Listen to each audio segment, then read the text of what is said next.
The thing about a virus is it doesn't destroy you head on. Instead, it brings you down from the inside, turning your own cells into enemies.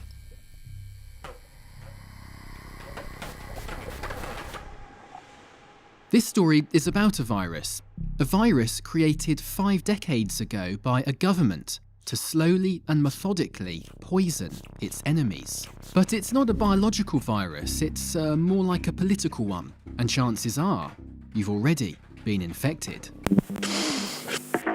And yes, it's also a story about this guy, and a term he likes to think he invented. Really, the word, I think one of the greatest of all terms I've come up with is fake. I guess other people have used it perhaps over the years, but I've never noticed it. It's only been around for a few years, but you're probably as sick of it as we are. Well, the thing is, it's actually really old.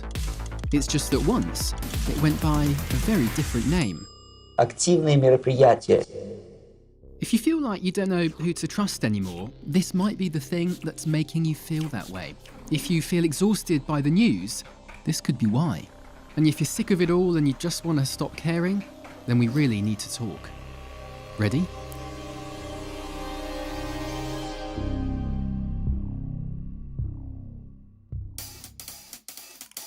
Okay, so to start, let's go back to July 1983. And all the way over here, New Delhi, India. This is when a remarkable story appears in a newspaper called The Patriot. It claims the HIV virus was secretly created by US government scientists as a weapon to kill African Americans and gay people. It even names a facility, Fort Detrick in Maryland, where the virus was supposed to have been concocted. It's a crazy allegation printed in a small newspaper. No big deal, right? But fast forward just a couple of years and look what's happening. The story is spreading all over Africa. A scientific report's even published by 2 East German biologists who say they can prove AIDS is made in the USA. All these articles are from just a few months at the end of 1986. And then somehow, it ends up here. A Soviet military publication claims the virus that causes AIDS leaked from a U.S. Army laboratory conducting experiments in biological warfare. That's Dan Rather reading a fake news story to millions of unwitting Americans on national TV. But don't be too hard on Dan. This was one of the greatest cons ever carried out on a global scale. And we're going to show you how it was pulled off. But first, let me introduce you to a few authentic grifters. Stashed away on some old videotapes, we found interviews with a bunch of ex-spies. This guy, Ladislav Bittman, this guy, Stanislav Levchenko, and this guy, Yuri Bezmenov. They all worked for the KGB during the Cold War before defecting to the US, and it's thanks to them that we know so much about one of the KGB's most secretive departments. Only about 15% of time, money, and manpower is spent on espionage as such. The other 85% is a slow process which we call either ideological subversion or active measures, активные мероприятия in the language of the KGB. So active measures, it's a euphemism for, well, bullshit. But not just any bullshit, the most strategic, masterful, toxic bullshit you could possibly imagine. Made with one goal. To change the perception of reality of every American to such an extent that despite of the abundance of information, no one is able to come to sensible conclusions in the interests of defending themselves, their families, their community, and their country. Within the KGB is a department that specializes in planting false stories and forged documents. We know it was run from Department A, right at the top of the KGB, and it had a multi-million-dollar budget. At least 15,000 people who, in the Soviet Union and outside of the Soviet Union, are involved in that kind of actions on regular and daily basis. You heard that right, 15,000 people. That's more than the entire staff at the State Department after 9/11. Now these days, KGB defectors who are still breathing are a little hard to come by, but we tracked down one to a small town in Massachusetts. Well, my original name was Ladislav Bittman. These days, he goes by Larry Martin. He's 87 years old. It's a collage He likes to paint. with Putin, and he was boasting about his riches. And of course, he has a girlfriend down in Florida. Hello, hello. I am still busy. But back in the day, he was a director at one of the most legendary active measures outposts, reporting to Moscow.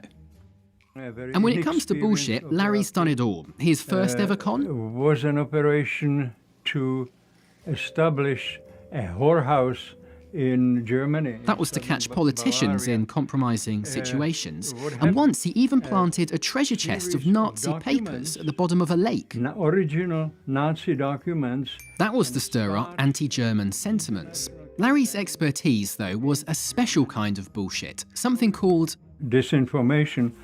Basically, it means deliberately distorted information that is secretly leaked into the communication process in order to deceive and manipulate. All right, just to avoid any confusion, let's pause here quickly to unpack all these different flavours of bullshit. At the top, you've got your active measures, right? These are basically any kind of covert operations against another country, short of starting a war. This includes forgeries and even kidnappings, but disinformation was the heart and soul of it for the KGB. You might be thinking that's just a fancy word for propaganda, but it's not. Propaganda tries to convince us to believe something. Disinformation is a highly organised attempt to deceive us into believing it.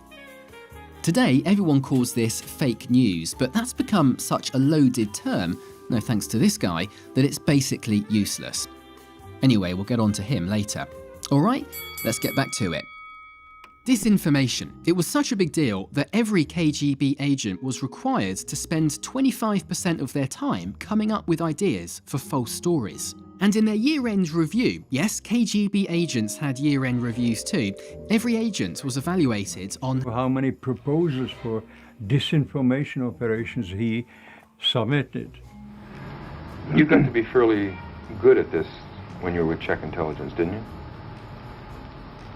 Unfortunately, I have to admit, yes. Just how good were these guys? Well, that rumour that the CIA shot JFK, the story about how the CIA tried to assassinate Pope John Paul II, and the one about rich Americans buying poor kids from Latin America to harvest their organs.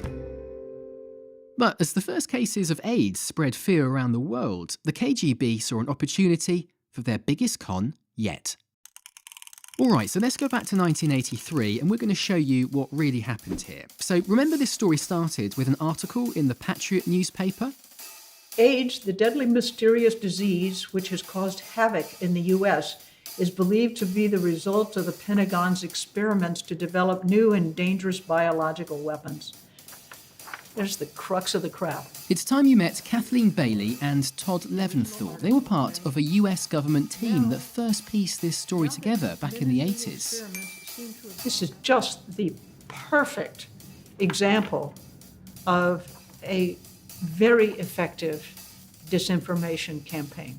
Well, almost perfect. There are some obvious grammar mistakes here which tip off experts like Kathleen. Like in English, we'd say flu virus, not the virus flu. It's written by a non-native English speaker, and it probably was written by a Russian language speaker. They said, oh, the Indian newspaper, the Patriot, which we knew the KGB used this as an English language newspaper as a way to get stories out. This was a classic Soviet tactic. Oleg Kaluchin's another ex-KGB agent we found. He told us they'd always try and place the story in a third world country, somewhere like, say, in India, Thailand, where journalists could be easily tricked Japan, or bribed. That gave the story acceptability when nobody was searching about the origin.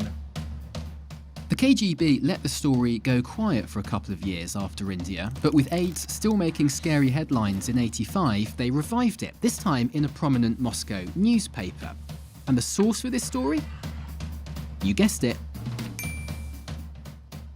It's brilliant, really. They've repeated the story, but concealed their hand, distancing themselves from the lie they started.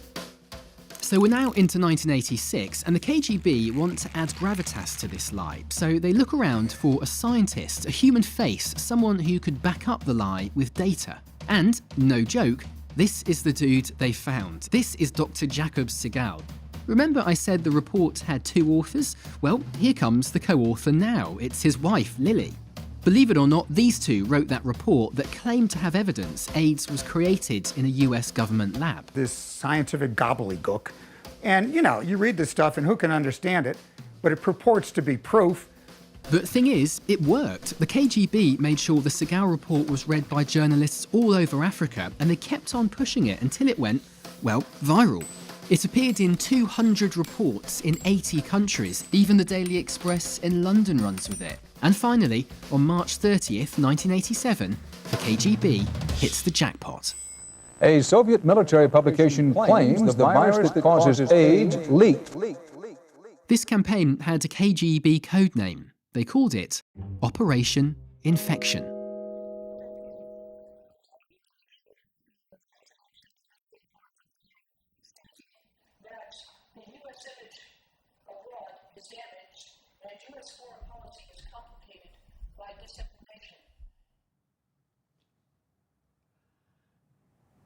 Well, that's half a lifetime ago. This was handed out at a demonstration.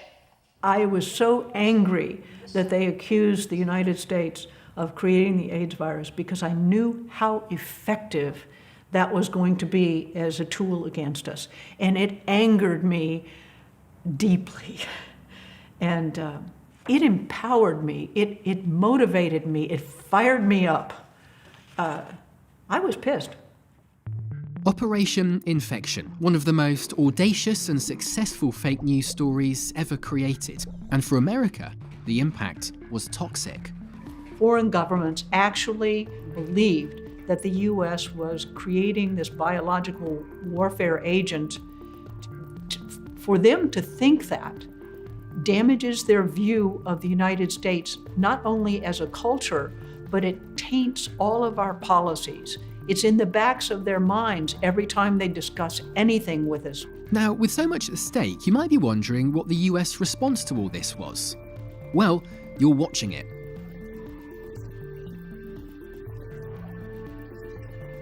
Kathleen and Todd were both part of something called the Active Measures Working Group. Nicknamed Truth Squads, it was a team that tracked and tried to expose Soviet disinformation. Everybody was working part-time on the issue. It was not funded lavishly. We all sat around a table once every week or 2, and those who could volunteer the time to come in did. Yep, that's right. In the face of thousands of KGB agents with a multi-million-dollar budget, we had some part-time workers propping up poster boards on C-SPAN. I see that it wasn't very well attended, and I remember that now that I see this, but it did have an impact. They didn't have the budget all the time, but they were motivated by truth and did what they could, responding to the fire hose of falsehoods, calling them out, one lie at a time. So they were working at this day after day after day. I think we were kept busy just knocking these things down. But repeated exposure didn't just lead to a couple of article corrections. Kathleen's report exposing and debunking Operation InfeKtion made its way right to the top of the Kremlin, into the hands of Soviet leader Mikhail Gorbachev himself. Secretary of State George Shultz was in the room when Gorby read it. And you're spreading all this bum dope about AIDS and the United States pushing it. I said, come on. So we had a good heated exchange. And there's nothing wrong with that. And days later, Gorbachev did the unthinkable. He bowed to pressure, apologized to President Ronald Reagan, and promised to stop spreading the fake AIDS story. When we in the Active Measures Working Group heard about Gorbachev having read the report, we said, that's cool. That is really cool. He couldn't deny what we put in the report, and he didn't deny it. Yet it was the military who prevented the hardline coup from succeeding. And then came the year 1989, 1990, when the communist regime collapsed. Nobody believed that the Russians would continue using this weapon in future. Our government's view was problem solved. As the Soviet Union was collapsing, Todd wrote this final report for Congress, a warning that would fall on deaf ears. The formidable Soviet active measures and disinformation apparatus, which has manipulated world opinion for decades, has disintegrated.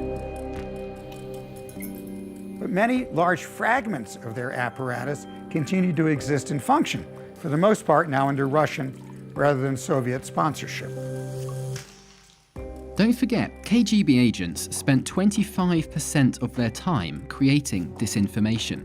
And that was true of the entire agency during the Cold War, including a young agent from St. Petersburg who enrolled into the KGB in 1975, and who would one day go on to greater things.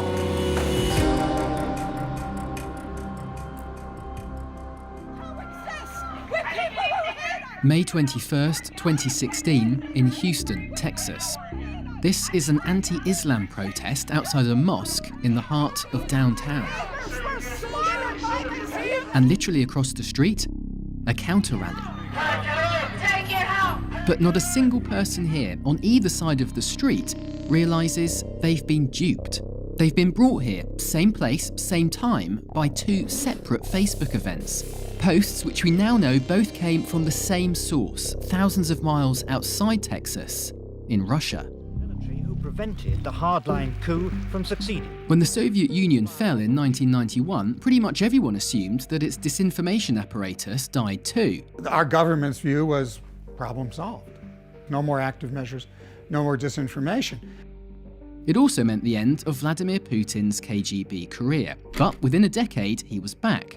First as head of the renamed KGB, the FSB, and not long after, as the president. Putin is a child of the KGB.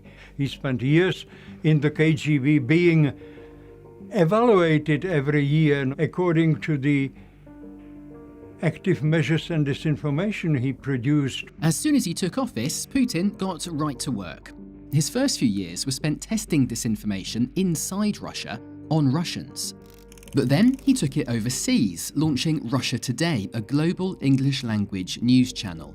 It was soon available in millions of American homes with a memorable slogan and familiar faces. I've been reading about it. Conflicts with Georgia and then the Ukraine gave Putin a chance to practice disinformation on a bigger stage, and he also started funding something called the Internet Research Agency, slowly putting his pieces into place.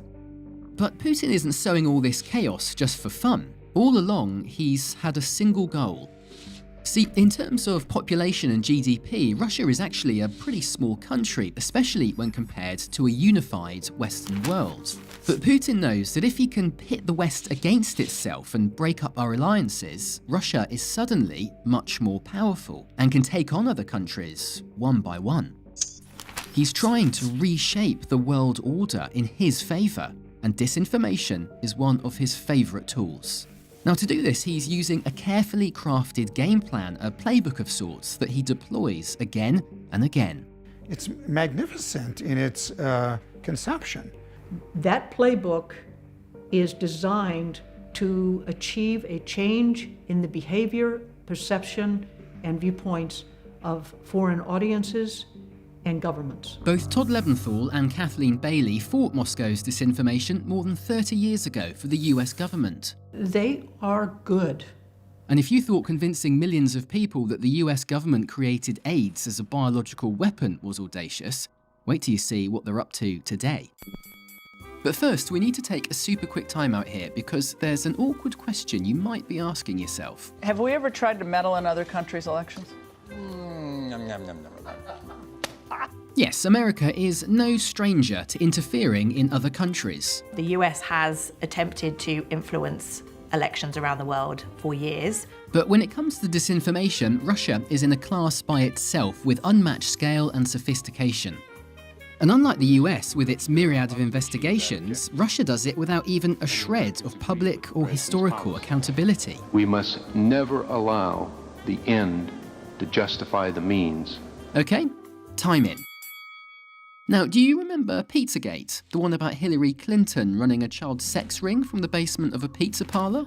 It was everywhere just a few weeks before the 2016 election, and even inspired a believer to turn up at the restaurant with a gun. A shooting in a DC pizza restaurant that was tied to a fake news story. But that whole story was a classic Soviet-style con, straight out of the playbook. Look, there's the playbook, and it's been a playbook that's been around for a very long time.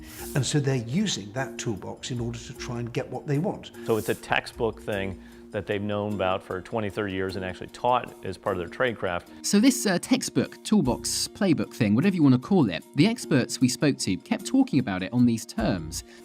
Ed Lucas has studied Russia for decades, first as a journalist and now as a disinformation analyst. Dr. Claire Wardle's an authority on internet verification at Harvard. She's been tracking online lies since 2008. And this is Clint Watts, former FBI and military. He's been shouting from the rooftops about disinformation for years. With the help of our experts, not to mention our spies and our detectives, we've reverse engineered the 7 commandments of Russian disinformation, a time-tested, step-by-step recipe to creating the perfect fake news story.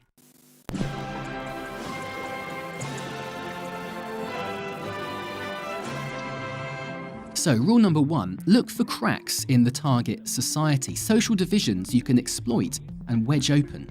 They look for economic, social, demographic, linguistic, regional, ethnic, any sort of division. And how can we actually emphasize those divisions and actually make people lose trust in one another? It's just like being a doctor. You have to understand a patient. Oh, he's got a bad knee, he's got a sore hip, he's got a disease that causes weakness here. But instead of trying to make it better, we try to make everything worse.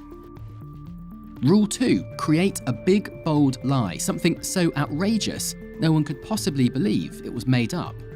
Also so egregious that if they could get people to believe it, it would be totally damning. Rule number 3, wrap that lie around a kernel of truth.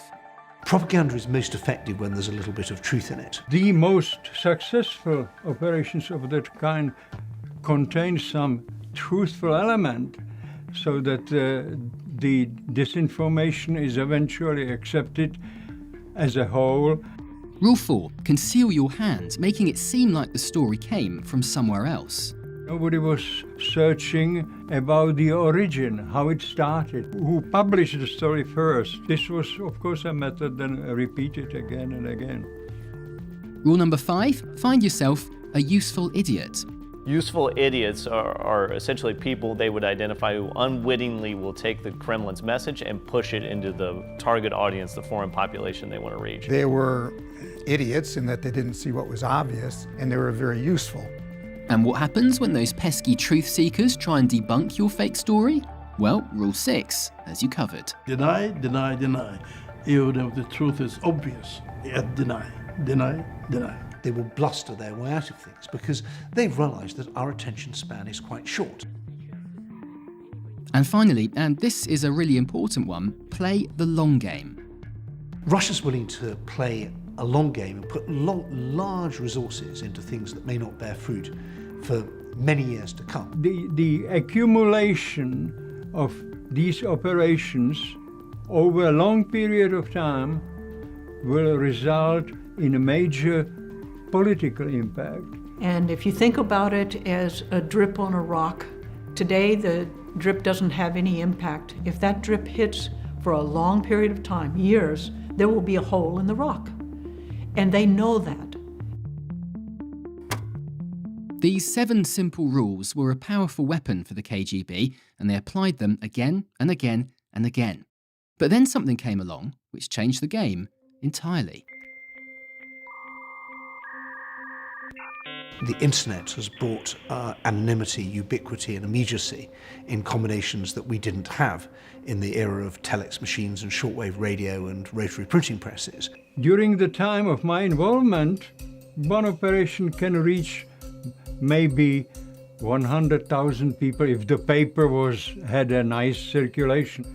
Now that's ridiculous. And with the internet's help, Russia has scored some big wins. The explosion at the Louisiana chemical plant that was caused by ISIS, the deadly phosphorus leak in American Falls, Idaho, And the list goes on and on. There's the claim MH17 was shot down by Ukrainian fighter jets. The thousands of Americans who supposedly petitioned to return Alaska to Russia. There's the Queen warning of a Third World War. The Syrian massacre that never happened. Sweden adopting the Islamic State flag. A made-up attack on a US Air Force base. Roy Moore. Brexit. Immigration. And in stories that will sound eerily familiar, there's the claims the US was behind the Ebola outbreak and the Zika virus. From Black Lives Matter to the gun lobby, wherever there's been a division in society, Russia has used disinformation to pry it open, sowing chaos across the political spectrum. And now that you know the rules of the playbook, you can see how effective a weapon it really is. Pizza, anyone? To understand what really happened here, we need to go back to March 19th, 2016, and just here actually, Washington, DC. This is the time and the place where hackers got into the Gmail account of Clinton's campaign chair, John Podesta. So the Podesta emails were the information that powered the Pizzagate conspiracy. And you can guess who was behind the hacking of those emails. Tied to the Russian intelligence services. Big surprise. In fact, we now know the hacker worked directly for the GRU, Russia's CIA. The divisive 2016 election was the perfect crack to wedge open with disinformation, and, well, the lies don't get much bigger than a presidential candidate running a child sex ring from the basement of a pizza parlor. The playbook says you should mix little bits of truth into your lie, and John Podesta's emails provided loads of factual details to weave into the story. Comet Pizza's a real place, and there were emails between Podesta and the restaurant's owner. Rule 4 says you need a way to conceal your hand. Well, 6 months later, WikiLeaks posted more than 2,000 additional emails from Hillary Clinton's campaign chair, John Podesta. Using WikiLeaks was a genius idea, helping to keep its hackers in the shadows. Meanwhile, Russia continues to push the story with fringe social media accounts, all run from the Internet Research Agency. Over 50,000 accounts communicating automatically and in synchronization we've never seen in the history of social media. Meanwhile, there were no shortage of useful idiots who were duped into backing up the lie. Pizzagate is real. The question is, how real is it? What is it? Something's going on. Something's being covered up.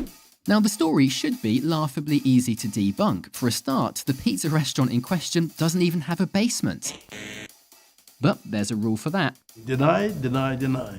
So when intelligence exposed Russia's WikiLeaks connection, WikiLeaks and RT knew exactly what to do. We can say that the Russian government is not the source. Despite there being no evidence to prove this. Isn't it nice to have your own TV channel? If I had to rewrite RT's slogan, it'd be question more, answer less. 80% of their coverage is actually excellent coverage. And because 80% of the time they're doing quality journalism, when 20% of the time they're not, then it enables people to say, well, no, well, look at this. Look, we are journalists. We have policies. We know what we're doing. With days to go before the election, the story had taken on a life of its own, the magnificent long game beginning to pay off.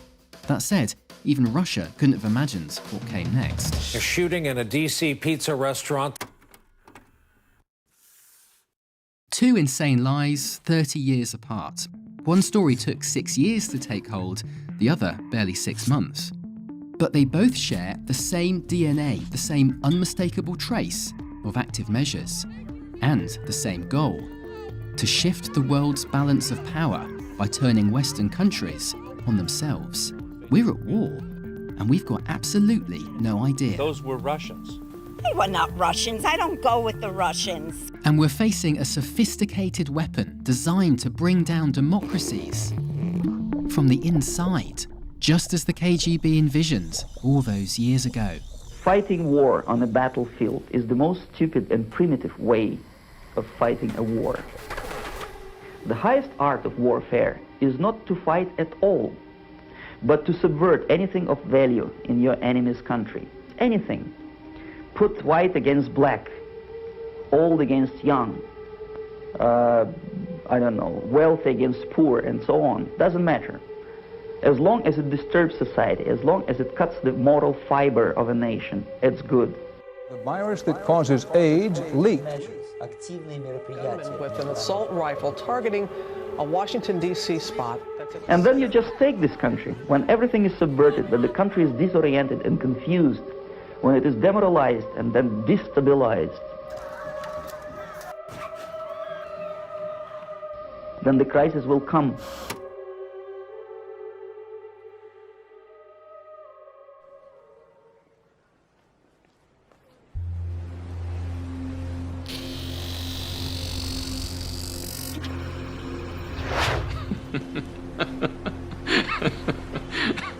It's time to fight back against disinformation.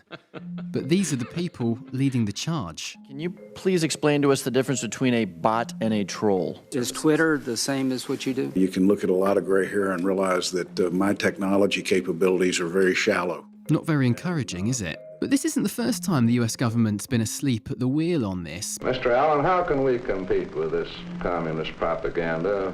You know now that Russia's been attacking the US like this since the 50s, but did you know that for the first 30 years of that, no one in the US government took it seriously? There was not a very high awareness of disinformation or active measures. So there was a tendency to want to keep the waters smooth. They use all the means of communication. The thinking went, if you respond to a fake story, you dignify it. I don't think we grasped it intellectually. Then, in 1980, a new cowboy rode into town. Ronald Reagan, his point of view was, we ought to be bold, we ought to tell the truth. Truth ought to be put front and center, and that if somebody were speaking the opposite, we ought to expose it. Presidents are very important. To the danger of espionage is added active measures designed to subvert and deceive, to disinform the public opinion upon which our democracies are built. Reagan created the Active Measures Working Group, you know, that government truth squads, which Kathleen Bailey led from 1985 to 87. I came at the problem believing that I could grab the tiger by the tail and whirl it over my head. I was going to win. They brought down the AIDS myth, Operation InfeKtion, one of the greatest disinformation campaigns ever created. Proof that the best defense against disinformation is exposing it. Well, actually, it's not that simple. And I know the government administer AIDS. Decades later, surveys have found that millions of Americans still believe AIDS was cooked up by the US government. The lie lives on.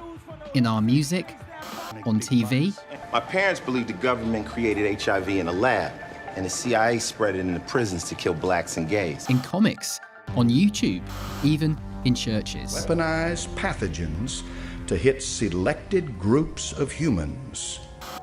Fighting disinformation, it's like a nightmarish game of whack-a-mole. No matter what you do, the lies just keep popping up. All of which makes us wonder, do we really stand a chance against disinformation? Or is this a virus that can never be cured?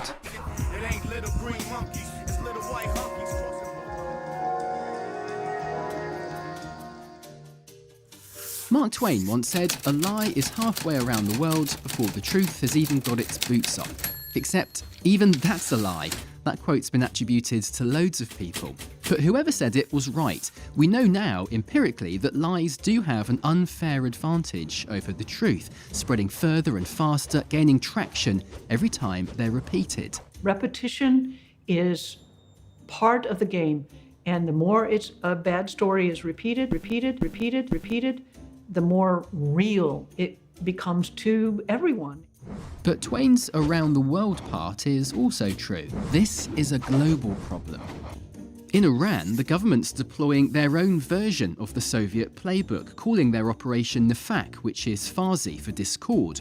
Myanmar's been brewing up endless conspiracy theories to justify ethnic cleansing, and in Pakistan, the establishment sees CIA plots everywhere. That last one even ensnared one of our own journalists here at the New York Times, an experience that was so upsetting to him, it led him to make the film you're watching right now. Isn't that right, Adam? That's right. I was living in Pakistan. Al-Qaeda accused me of being part of a CIA anti-Islam plot. See, conspiracy theories are kind of like a national sport over there, and even today, I still get blasted on Twitter for being either a CIA spy or a dead terrorist. Wait, a dead terrorist? One of the country's most popular TV talk show hosts accused me of being one of the attackers in a school massacre that murdered dozens of children. Here I am, dead in the Pakistani press. But this stuff is kind of normal over there. I mean, it happens all the time.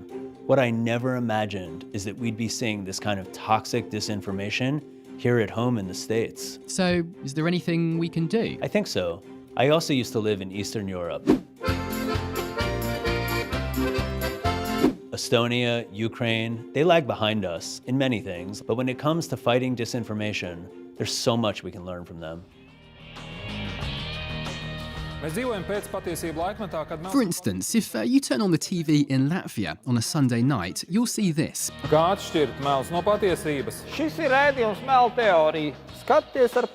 primetime show all about Russian lies. In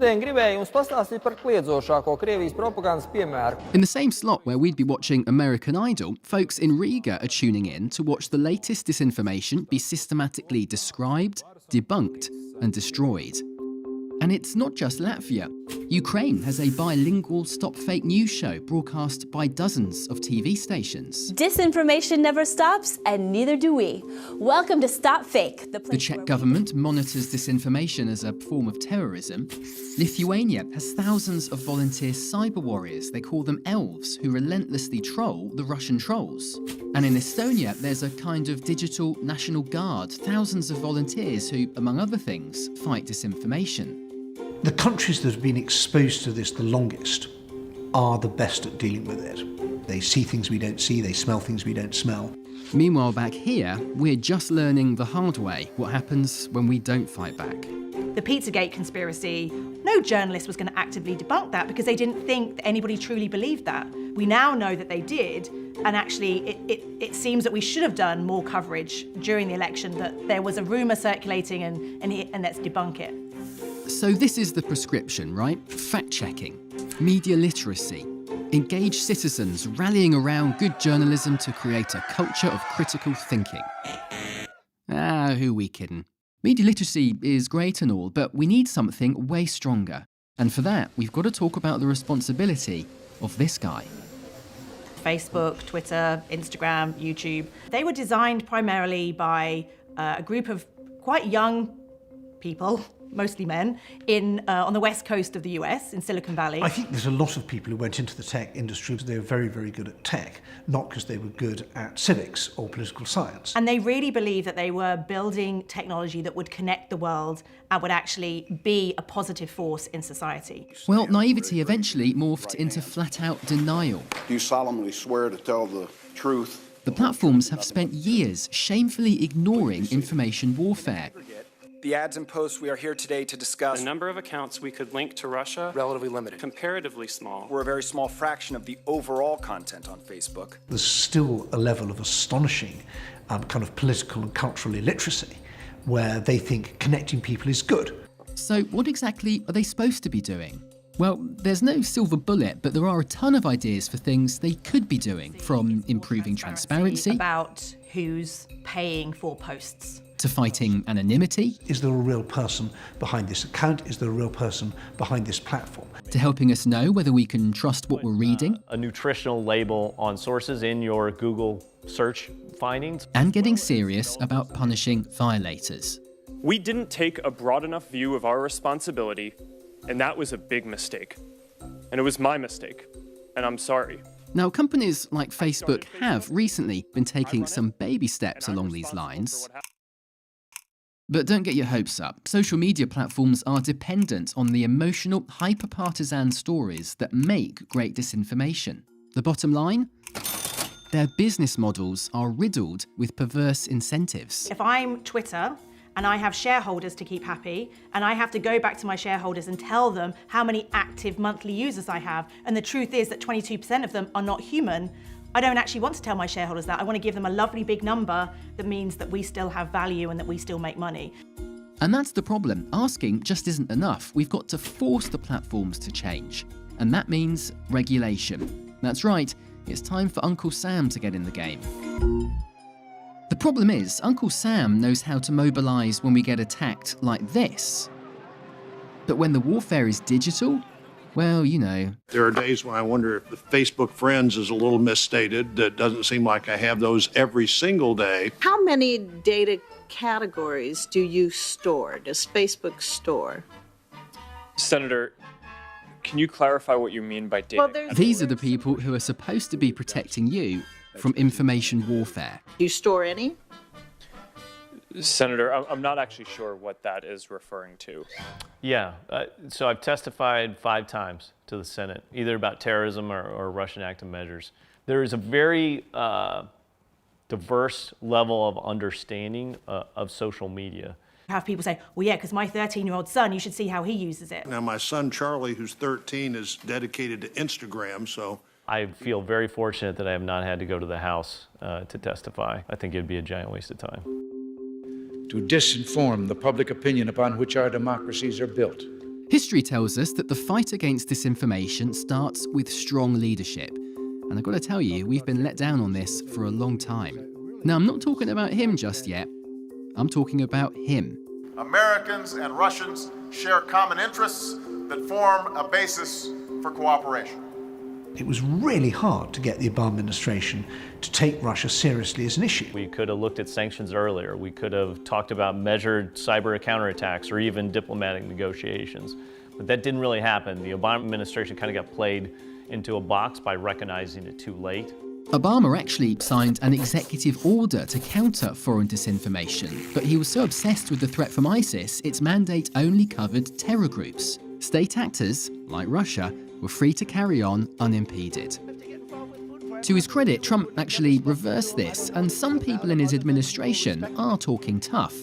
Russia is known for its disinformation campaigns. But the higher up you go, let's just say the less enthusiasm there is. The point is, if it's their intention to interfere, they're going to find ways to do that. We can take steps we can take, but this is something that once they decide they're going to do it, it's very difficult to preempt it. So what has been done? Well, Congress put aside $120 million to fund our defense against disinformation. The Trump administration sat on it silently for 18 months, and when they did release it, they gave just a third of it. Not much of a counterstrike, is it? I mean, where's the urgency here? These Russian attacks were first plotted way back in early 2014 and we're only now coming to grips with them. We are still playing catch-up from a long way behind. We are looking in the rear-view mirror, getting less bad at working out what Russia just did to us. We're still not looking through the windshield to find out what's happening right now and what's going to be happening next. This is one of the great unsolved policy questions of our time. A functioning government would at least come together to publish full, detailed reports of all these attacks. But the problem isn't just our lackluster government. It's actually much scarier than that. Because now the threat is coming from inside the White House. It's finally time to meet President Disinformation. Donald Trump is a one-man wrecking crew for the truth, and he knows all the moves.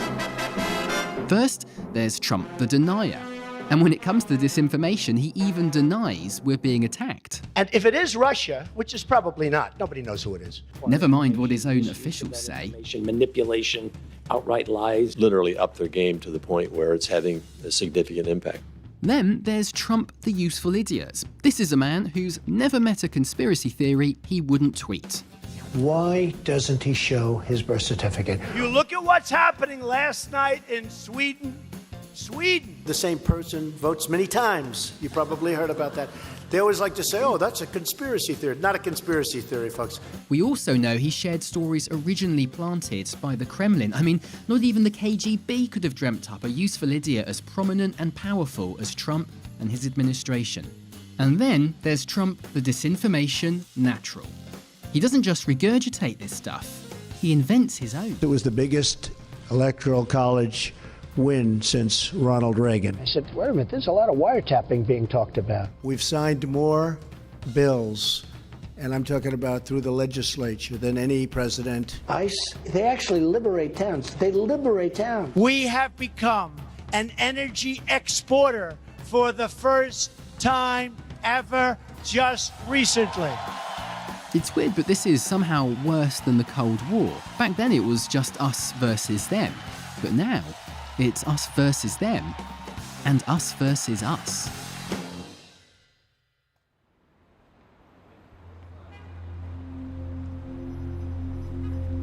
Here's the thing about democracies. They can't function unless we all agree on a basic set of facts. We can't debate anything, healthcare, immigration, gun control, unless we're aligned, left and right, about what is actually true.